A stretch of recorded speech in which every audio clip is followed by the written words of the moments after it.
2023 চনৰ আজিৰ দিনটোতে ইছৰোৱে পঠোৱা যিখন চন্দ্ৰায়ন 3 আছিলে সেই চন্দ্ৰায়ন 3খনে গৈ পেলাই চন্দ্ৰত সফলভাৱে ছফ্ট লেণ্ডিং কৰিবলৈ সক্ষম হৈছিলে।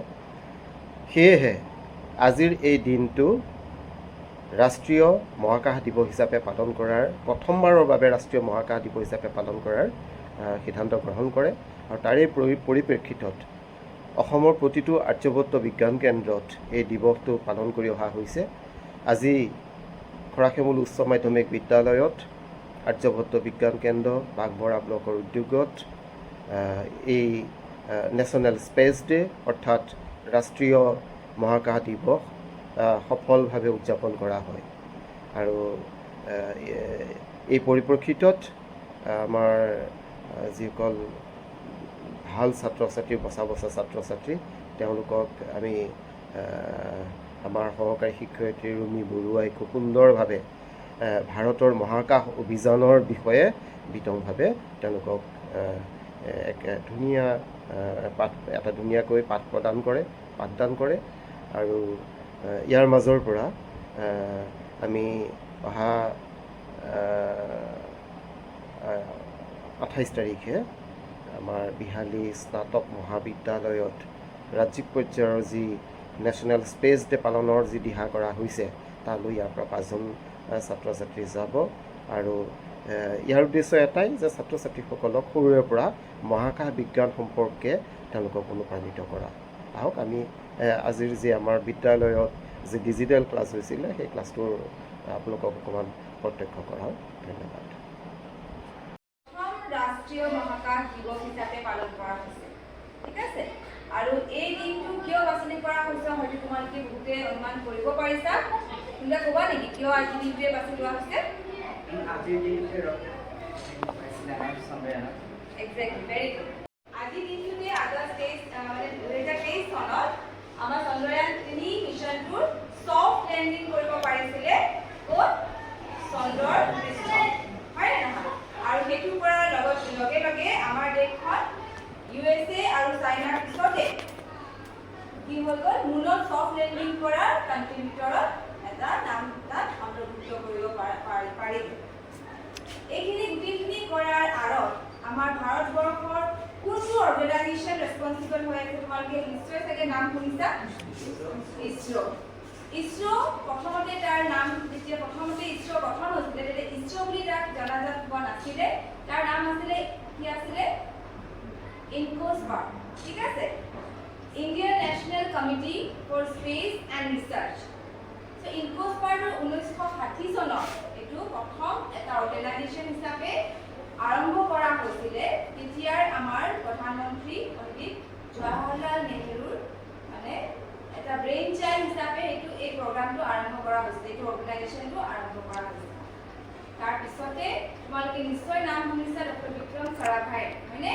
যাক আমাৰ ভাৰতবৰ্ষৰ পিতৃ বুলি জনা যায়, মহাকাশৰ পিতৃ, মহাকাশৰ যিখিনি ষ্টাডি আছে, স্পেচ চায়েন্সৰ ফাদাৰ অফ স্পেচ চায়েন্স বুলি জনা যায় আমাৰ দেশৰ। বিক্ৰম চাৰাভাই যেতিয়া তেওঁ বহুতখিনি মানে অধ্যয়ন কৰি বহুত বাহিৰৰ ইউনিভাৰ্চিটিটো গৈ পেলাই তেওঁ অধ্যয়ন কৰি পেলাই বহুত বাহিৰত তেওঁ ছেটেল হ'ব পাৰিলে হয়, কিন্তু তেওঁৰ ভিতৰত থকা যিখিনি নেশ্যনেলিজম ভাৱটোৰ কাৰণে তেওঁ আকৌ বাহিৰত ইমান ডিগ্ৰী লাভ কৰাৰ পিছতো ভাৰতলৈ উভতি আহিলে। উভতি অহাৰ পিছত তেওঁ কথাটো ভাবিলে কি আমাৰ দেশখনো যদি আগবাঢ়ি যাব লাগে তেতিয়াহ'লে আমাৰ দেশত এটা এনেকুৱা এটা অৰ্গেনাইজেশ্যন লাগিব যিটো অৰ্গেনাইজেশ্যনে যিখিনি মহাকাশৰ যিখিনি কাম, যিখিনি এক্সপ্ল'ৰেশ্যন সেইখিনি যদি কৰিবলৈ সক্ষম হয়, সেইখিনি কৰিলে আমাৰ দেশখন বাকী দেশৰ তুলনাত পিছ পৰি নৰ'ব। সেই সময়ত বহুতখিনি মানে নিকট দৃষ্টি থকা ব্যক্তিসকলে যোনে দূৰদৰ্শিতা যাৰ নাই, তেওঁলোকে এইটো প্ৰশ্ন উঠাইছিল কি আমাৰ দেশখন মাত্ৰ স্বাধীন হৈছে, কেতিয়া স্বাধীন হৈছিলে আমাৰ দেশখন? 1947 চনত। আমাৰ দেশখন মাত্ৰ স্বাধীন হৈছেহে। সেই সময়ত এতিয়া আমাৰ উন্নয়নশীল দেশ এখনত বাৰু এনেকুৱা এটা অৰ্গেনাইজেশ্যনৰ প্ৰয়োজন আছে নে নাই? কাৰণ এতিয়া আমাৰ আচলতে গোলছ এণ্ড অবজেক্টিভ কি হ'ব লাগে গোলছ এণ্ড অবজেক্টিভ হ'ব লাগে আমাৰ ইমান বৃহৎ এখন দেশক কেনেকৈ খুৱাব পাৰি কেনেকৈ পিন্ধাব পাৰি সেইটোহে আচলতে আমাৰ প্লেনিঙৰ ভিতৰত হ'ব লাগে তেতিয়াহ'লে এই ইছৰ নামৰ বা এনেকুৱা স্পেচ এক্সপিডিশ্যন কৰাটো প্ৰয়োজন হয় জানো তেতিয়া বিক্ৰম চাৰাভায়ে উত্তৰ দিছিলে কি নিশ্চয় আমাৰ মানে খোৱা বা পিন্ধোৱাটো আমাৰ কাৰণে গোলছ এণ্ড অবজেক্টিভ হয় কিন্তু যদি আমাৰ দেশখনে বাহিৰৰ যিখিনি মানে প্ৰেক্টিকেল এপ্লিকেশ্যনত স্পেচত যদি আমি একো ধৰণৰ ভূমিকা বা একো ধৰণৰ কাৰ্য সম্পাদন নকৰোঁ সেই দিনটো বেছি দূৰ নহ'ব যেতিয়া আমি বহুতখিনি মানে উন্নয়নশীল দেশত গৈ বহুত পিছ পৰি যাম আমাৰ অবজেক্টিভটো লোকক দেখুওৱা নহয় কি আমি স্পেচত ইমানখিনি এক্সপেৰিমেণ্ট কৰিছোঁ এক্সপ্ল'ৰ কৰিছোঁ সেইটো আমি দেখাবৰ কাৰণে এইটো অৰ্গেনাইজেশ্যন এষ্টাব্লিছ কৰা নাই আমি বিচাৰিছোঁ কি আমাৰ দেশখন যাতে বেলেগ দেশতকৈ পিছ পৰি নাযাওক কোনো পধ্যে কোনটো দিশত সায়েন্স এণ্ড টেকনলজিৰ দিশত যাতে পিছ পৰি নাযাওক আৰু সফিষ্টিকেটেড সায়েন্স এণ্ড টেকনলজি ইউজ কৰিলেহে আমাৰ দৈনন্দিন জীৱনৰ যিখিনি ৰিয়েল প্ৰব্লেম সেই ৰিয়েল প্ৰব্লেমবিলাক ছল্ভ হয় সেইকাৰণে বিক্ৰম চাৰাভায়ে তেতিয়া কৈছিল কি আমাৰ দেশত এনেকুৱা এটা স্পেচ এজেঞ্চিৰ প্ৰয়োজন হ'ব যিটোৱে ৰিয়েল টাইম প্ৰব্লেমবিলাক ছল্ভ কৰিবৰ কাৰণে সফিষ্টিকেটেড মানে একদম যিখিনি যন্ত্ৰ পাতিখিনি খুব সফিষ্টিকেটেড হয় সেই সফিষ্টিকেটেড যন্ত্ৰ পাতি ব্যৱহাৰ কৰি আমি ৰিয়েল টাইম প্ৰব্লেমবিলাক ছল্ভ কৰিব পৰা হ'বই লাগিব তেতিয়া আমি কাৰো মানে কোনো এখন দেশতকৈ পিছ পৰি নৰওঁ আৰু সেইকাৰণে তাৰপিছতে 1969 ইনকস্পাৰ অৰ্গেনাইজেশ্যনৰ নামটো চেঞ্জ কৰি পেলাই ইছৰ' ৰখা ঠিক আছে ইছৰ' ফুল ফৰ্মটো কি তোমালোকে ক'বানে কোনোবাই exactly Indian space research organisation 1969 তাৰ নামটো চেঞ্জ কৰি ইছৰ' ৰখা আৰু তাৰ প্ৰথমজন চেয়াৰমেন হিচাপে বিক্ৰম চাৰাভাই মানে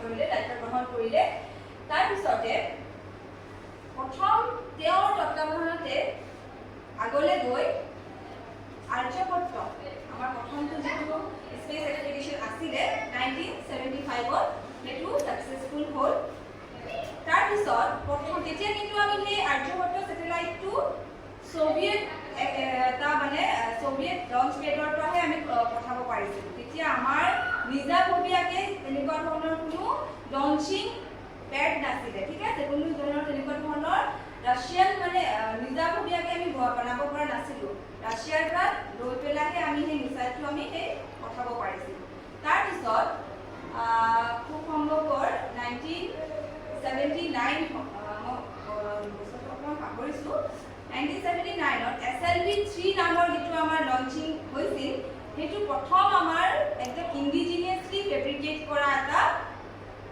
আছিলে স্পেচক্ৰাফ্ট আৰু সেইটো কিন্তু অলপ গৈ পেলাই ছেকেণ্ড ফেজত উৰাৰ পিছত ছেকেণ্ড ফেজত সেইটো আনচাকচেছফুল হৈ গ'ল কিন্তু তাৰ পিছৰ পৰাই যিমানখিনি মানে চেষ্টা কৰা হৈছে স্পেচ এক্সপিডিশ্যনবিলাকৰ কাৰণে বহুতখিনি ছাকচেছ হৈছে আৰু আমাৰ দেশৰ আটাইতকৈ ছাকচেছফুল এক্সপিডিশ্যনৰ ভিতৰত ক'ব পৰা যায় ইনছেট নামৰ যিটো ছেটেলাইট পঠাইছিলে ইনছেট 1983 সেই ইনছেট ছেটেলাইটটো পঠোৱাৰ পিছৰ পৰাই আমাৰ এই টেলিভিজন যিখিনি টেলিভিজনৰ কমিউনিকেশ্যন ৰেডিঅ' কমিউনিকেশ্যন এই টিভিবিলাক যেতিয়া ইমান ধুনীয়াকৈ আমি চাব পাৰোঁ যে ছেটেলাইট কমিউনিকেশ্যনটো পচিবল হ'ল সেই ইনছেট ছেটেলাইটটো লঞ্চ কৰাৰ পিছৰ পৰাই ইমান বেছি ইজিলি হ'বৰ কাৰণে ব্ৰডকাষ্ট কৰিব পৰা হৈছে ঠিক আছে তাৰপিছততো আৰু তোমালোকে গমেই পাইছা চন্দ্ৰয়ান 1 চন্দ্ৰয়ান 3 মংগলয়ান হয়নে এইখিনি তোমালোকে এইখিনি মিছনৰ কথা মৰলেছ তোমালোকে শুনিছা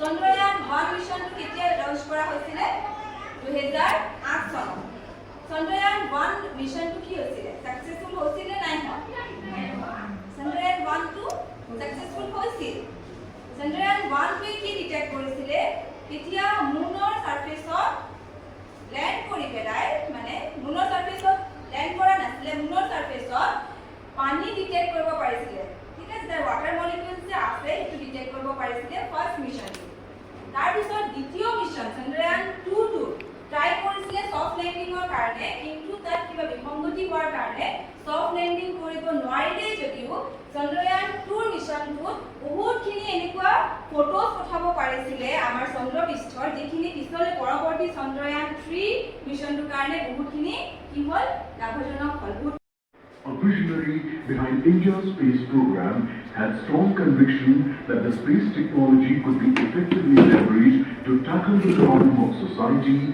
and the country.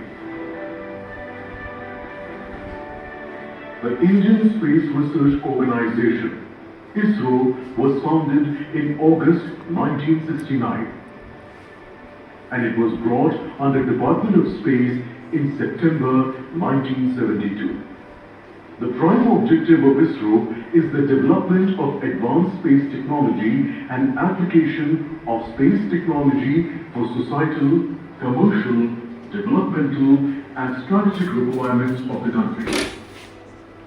While the 1970s were the period of conceptualization, the 1980s were the period of experimentation, which saw the demonstration of end-to-end capabilities through Aryabhatta, Bhaskara, Apollo experimental satellites, and SLV and ASLV development launch vehicles.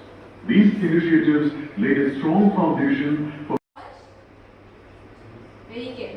ঠিক আছে? So, satellite launch vehicle SLV-3 টো প্ৰথমতে unsuccessful হ'ল, তাৰ পিছৰ পৰা যিখিনি মানে লঞ্চ কৰা হৈছে সেইখিনি successful হৈছে। ইয়াত তোমালোকে এই যে স্পেচক্ৰাফ্ট হয় নে নহয়, এই স্পেচক্ৰাফ্টবিলাকত যে বনাই থকাটো দেখিছা ন? বনাই থাকোঁতে এটা বস্তু নটিচ কৰিছানে? তাত এটা সোণালী ৰঙৰ এখন কাগজ এখন লগাই দিছে। কিয় বাৰু? এই সোণালী ৰঙৰ কাগজখন কিয় মানে স্পেচক্ৰাফ্টবিলাকত লগাই দিয়ে? তোমালোকে অলপমান অনুমান কৰিব পাৰিছানে? কোনোবাই ক'ব পাৰিবানে কিয় লগায়? বহুতে ভাবে কি আমাৰ যিখিনি ইলেক্ট্ৰমেগনেটিক ৰেডিয়েশ্যন আছে, সেই ইলেক্ট্ৰমেগনেটিক ৰেডিয়েশ্যন বা বেলেগ কিবা কাৰণৰ কাৰণে লগায়। আচলতে নহয়। স্পেচক্ৰাফ্টটো যেতিয়া স্পেচলৈ যাব তেতিয়া কি হ'ব? বহুত টেম্পাৰেচাৰৰ ডিফাৰেঞ্চ আহে। পৃথিৱীতকৈ বাহিৰৰ স্পেচত গ'লে টেম্পাৰেচাৰৰ বহুত ডিফাৰেঞ্চ আহে। সেই টেম্পাৰেচাৰ ডিফাৰেঞ্চত সেই স্পেচক্ৰাফ্টটো ছাৰ্ভাইভ কৰিবৰ কাৰণে সেই গোল্ড ফয়েলটো লগায়। গোল্ড ফয়েলটো লগোৱাৰ কাৰণে কি হয়? স্পেচক্ৰাফ্টৰ ভিতৰত যিখিনি কোল্ড টেম্পাৰেচাৰ মেইনটেইন কৰা যিটো চিষ্টেম আছে, সেই তাৰ পৰা হিটখিনি ওলাই নাযাবৰ কাৰণে গোল্ড ফয়েলটো লগায়। কাৰণ যদি কেনেবাকৈ সেই স্পেচক্ৰাফ্টৰ পৰা মানে ওলাই যায় হিটখিনি, তেতিয়া কি হ'ব? যিটো সূৰ্যৰ ওচৰলৈ যিমান পাবগৈ, সূৰ্যৰ হিটে তাক কি কৰি পেলাব? পুৰা ফ্ৰাই কৰি পেলাব। ঠিক আছে? পুৰা জ্বলাই পেলাব। সেইকাৰণে হিটটো এক্সকেপ নকৰিবৰ কাৰণে, ওলাই নাযাব, স্পেচক্ৰাফ্টৰ ভিতৰৰ পৰা যিটো উষ্ণতা তাতে কোল্ড ষ্ট'ৰেজ আছে সেইটো ওলাই নাযাবৰ কাৰণে এই গোল্ড ফয়েলখন লগোৱা হয়। ঠিক আছে? দ্বিতীয়তে ইয়াত কোৱা হৈছে চন্দ্ৰয়ান 3 যে মুনৰ সাউথ প'লত ল্যান্ড কৰিছিলে। সাউথ প'ল গৈ আছে ন? সাউথ প'লটো কি জানানে? চন্দ্ৰৰ এটা ভাগ সদায় সূৰ্যৰ পৰা বিপৰীত দিশত আছিলে। মানে সেই সূৰ্যৰ বিপৰীত দিশত থকা সাইডটোকে সাউথ প'ল বুলি কয়। সেই সাউথ প'লত লেণ্ডিং কৰা নাছিলে। এতিয়া ভাৰতক ধৰি আৰু চাইনা আৰু USA ন? ৰাছিয়াটো নাই মানে কি আনচাকচেছফুল হ'ল নেকি? ৰাছিয়াৰ এইটো USA, চাইনা আৰু তাৰপিছত ইণ্ডিয়া। এতিয়া এই তিনিখন কাণ্ট্ৰিয়ে কি কৰিব পাৰিছে? মানে সাউথ প'লত লেণ্ডিং কৰিব পাৰিছে। ঠিক আছে? আৰু ইনছেটৰ কথা কৈছিলোঁ ন? 1983 যিটো ছেটেলাইট পঠাইছিলে ইনছেট, তাৰ পিছৰ পৰা কি হৈছে? কমিউনিকেশ্যনটো ইমান প্ৰপাৰ হৈছে, টিভি কমিউনিকেশ্যনটো, হয়নে নহয়? চ' সেই কমিউনিকেশ্যনটোৰ কাৰণেও সেই ইনছেটটো, আৰু ইভেন কি ৰিম'ট চেন্সিং বুলি এটা ৱৰ্ড আছে, ৰিম'ট চেন্সিং। ৰিম'ট চেন্সিং মানে জানানে? সেই ৰিম'ট চেন্সিংটো এতিয়া ছেটেলাইটে কণ্ট্ৰল কৰি থাকে। ৰিম'ট চেন্সিং কৰি পেলাই কি কৰে? ৰিম'ট মানে কি? একদম দূৰৰ জেগাবিলাক য'ত আমি চকুৰে বা গৈ পেলাই চাব নোৱাৰোঁ। সেই ৰিম'ট চেন্সিং মানে কি? কেনেকৈ চেন্স কৰিব পাৰে? ৰিম'ট চেন্সিং মানে ছেটেলাইটৰ থ্ৰুদি একদম য'ত আমি যাব নোৱাৰা জেগা, মানে ক'ৰবাত হাবি জংঘল আছে য'ত মানুহ সাধাৰণতে যাব নোৱাৰে, সেই ছেটেলাইটৰ থ্ৰুদিয়ে সেই হাবি জংঘলৰ ভিতৰত থকা জীৱ জন্তুবিলাকক ছাৰ্ভে কৰি থাকিব পৰা যায়। তাৰপিছত যদি আমি এটা মনিটৰ এটা ৰাখি লওঁ, সেই ছেটেলাইটৰ প্ৰথম ফটোবিলাকৰ পৰা আমি বস্তুবিলাক কি কৰিব পাৰোঁ? চাই থাকিব পাৰোঁ। আৰু সেই ৰিম'ট চেন্সিঙৰ থ্ৰুদিয়ে আমাৰ যিখিনি নেচাৰেল ৰিচোৰ্চেছ আছে, প্ৰাকৃতিক যিখিনি সম্পদ আছে, সেইখিনিও ৰক্ষা কৰিবলৈও এই মানে ৰিম'ট চেন্সিং ছেটেলাইটৰ পৰা যিখিনি ছিগনেল পঠাইছে সেইখিনি বহুতখিনি লাভজনক হৈছে। ঠিক আছে? চোৱা তোমালোকে আৰু অকণ শিকিব পাৰা। মাজে মাজে মই অকণমান project ISRO emphasizes demonstration of human space flight capability. The mission is to orbit Indian astronauts at 400 kilometers altitude for 1 to 3 days.